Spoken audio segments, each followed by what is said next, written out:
Hey everyone. So I made a half-ass attempt at a video on my vlog about this topic. So I figured I'd put in a little bit more effort. Um, if you get the joke, you get the joke. So what is the Pareto principle?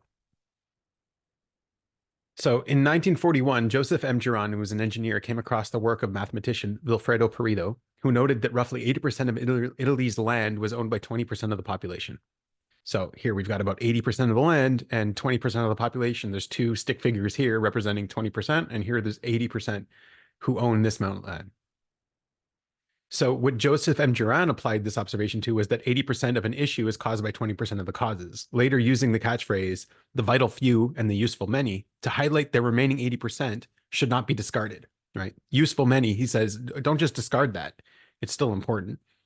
So this translates into code and bugs, is basically what he was saying. 20% of the code is causing 80% of the bugs, and the other 80% of the code is only causing 20% of the bugs. So Microsoft noted that by fixing the top 20% of the most reported bugs, 80% of errors and crashes would be resolved. So it's not exactly, this isn't the exact diagram, but it's another application of the Pareto principle in this same sort of idea. So Pareto principle shows up everywhere.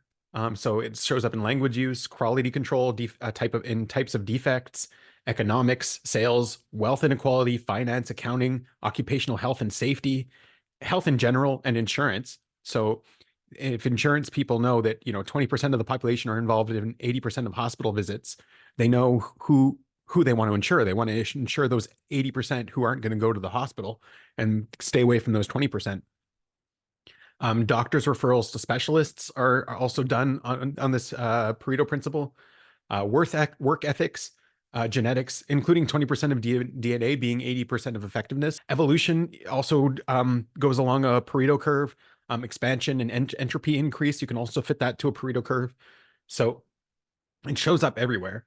Also, Benford's law. So Benford's law uses the Pareto distribution to detect fraud where there are numerical digits in use. So, I mean, like this one doesn't really have zero here, but when you're looking at voter fraud and stuff like that, the number of digits that show up in any type of financial workbook or something like that, it goes according to some kind of distribution, and it's the Pareto distribution.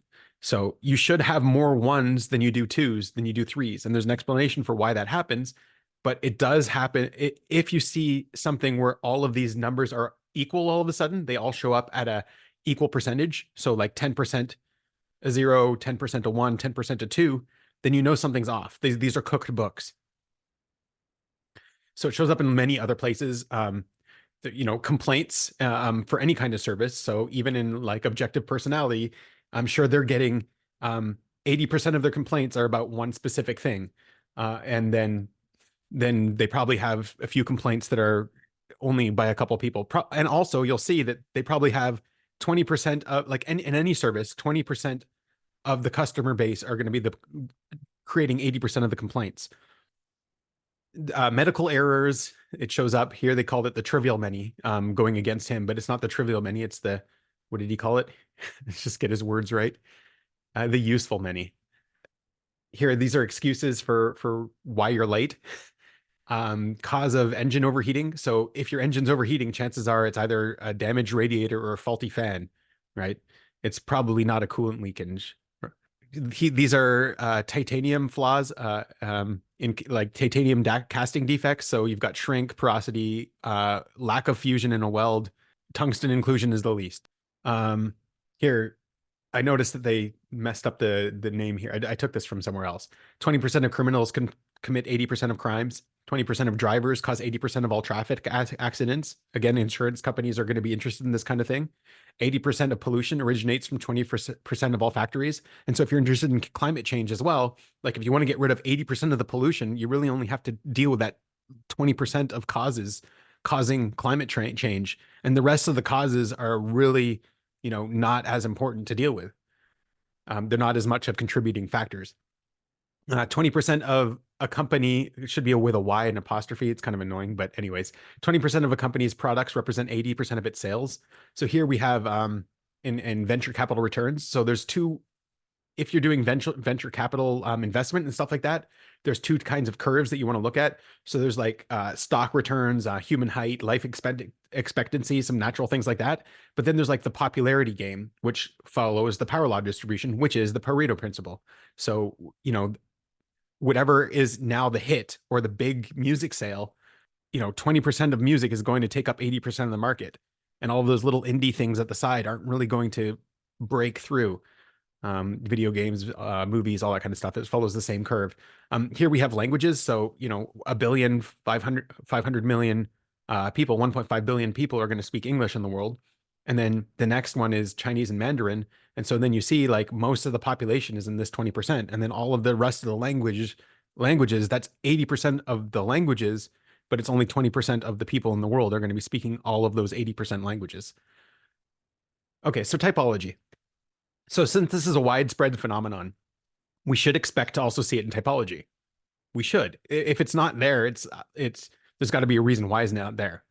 We should expect that our cognition evolved to be able to take advantage of this natural phenomenon. If it's a natural phenomenon, or even if it's a phenomenon of our cognition, we're creating this Pareto distribution because of something with our brain, then we should have also evolved to take advantage of this in some way, to use this to our own benefit. So here's a Pareto principle. 80% of the time we spend only produces 20% of the outcome, whereas there's a 20% of the time produces 80% of the outcome. So, everyone can slack off. Everyone doesn't, but let's just say people have different strategies and that you're slacking off from. So you can either have, these are the two different strategies to take advantage of the Pareto principle. So completionist or effectivists. And this is going to be on the front end. So on the front end, you might put in 100% effort into a single task and you'll get 100% results. And the effectivists are going to put 20% effort into 5 different tasks. So it's not that much effort, but they're going to end up with 400% results between all of them. And so really what you're looking at is, okay, the completionists are only getting 100% results, but the effectivists are getting 400% results. And so it's kind of a waste of time to invest more than 20% in each of these tasks, right? And, these are the two extremes. Maybe we'll do like 30 in each and you'll have 3 tasks or something like that. But that's kind of the idea. But so this is the front end, and this is what I talked about in my other video. But on the back end, we're going to see something else happen.